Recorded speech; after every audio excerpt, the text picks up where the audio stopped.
हम सब के जीवन में कभी न कभी पत्थरों का योग होता ही। ये संसार हम पर कभी न कभी पत्थर बरसाता ही। कभी हमें बुरा समझकर, कभी हमें असफल मानकर, कभी हमें बुद्धिहीन मानकर। कारण बहुत सारे हैं, किंतु इन पत्थरों से हमें चोट खानी है या नहीं, ये हमारे हाथ में है। या तो आप इन पत्थरों से चोट खाकर आंसुओं में डूबे रह सकते हैं, या यदि आप चाहें तो इन पत्थरों से सेतु बनाकर समस्या का सागर पार कर सकते हैं। निर्णय आपका। ये पत्थर प्रतीक है हमारी निंदा का, हमारी आलोचना का। जो इस आलोचना को नकारात्मक ले गया वो केवल कष्ट ही पाएगा, और जिसने इस आलोचना को विकास का आधार बना लिया वो सफलता के शिखर चढ़ेगा। इसलिए स्मरण रखिएगा, आलोचना आपका शत्रु नहीं, आपका सबसे बड़ा मित्र है। राधे राधे। मीठा पानी सबको भाता, परंतु खारा पानी किसी को नहीं भाता। अब सोचने वाली बात यह है कि मोती समुद्र की गहराइयों में ही बनता है। खारे पानी के मध्य में रहकर, हर क्षण भक्षकों से टकराकर, अपने अस्तित्व को दांव पर लगाकर ही सीप मोती प्रदान कर पाती। कभी सोचा है क्यों? क्योंकि बिना संकटों का सामना किए, बिना विषम परिस्थितियों में उलझे आपको सुख प्राप्त नहीं होगा।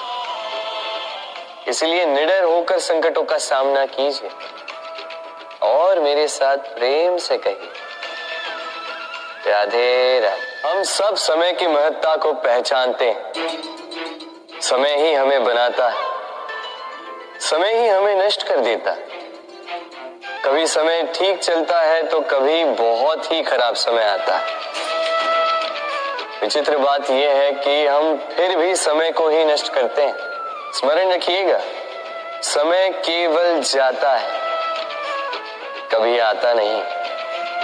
इसलिए समय की प्रतीक्षा में समय व्यर्थ ना करें। जो भी करना है आज अभी इसी क्षण प्रारंभ करें।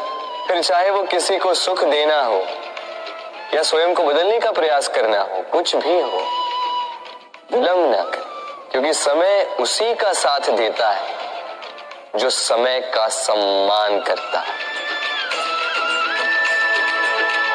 राधे राधे। कहते हैं सबकी सीमा होती है, कठिनाइयों की, पीड़ा की, संकट की, अंधकार की भी। यदि किसी की सीमा नहीं होती तो केवल कड़े परिश्रम की। आपने देखा तो होगा, रात कितनी भी काली, सितारे परिश्रम से उससे लड़ते रहते और अंत में सवेरा आ ही जाता। आंधियां पंछियों के बसेरे को तहस नहस कर देती, किंतु पंछियां अपने परिश्रम से उसे पुनः बना ही लेती,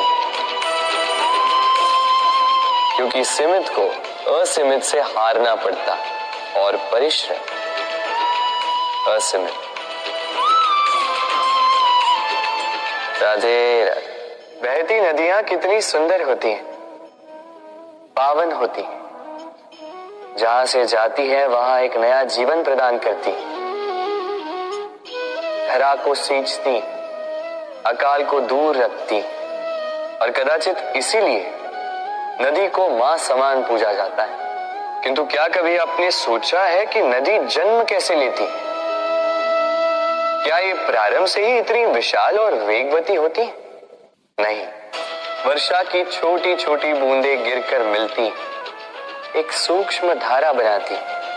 ये धारा पर्वतों के हिम को काटते हुए, स्वयं में पिघलाते हुए, जल प्रपातों से गिरती, चट्टानों से टकराती और फिर जाके नदी बनती। इसी प्रकार ऐसे ही सीधे सीधे कोई महान नहीं बन जाता। छोटे छोटे प्रयास मिलकर एक विशाल व्यक्तित्व बनाते। इसलिए जीवन में प्रयास करते रहिए। अस्तित्व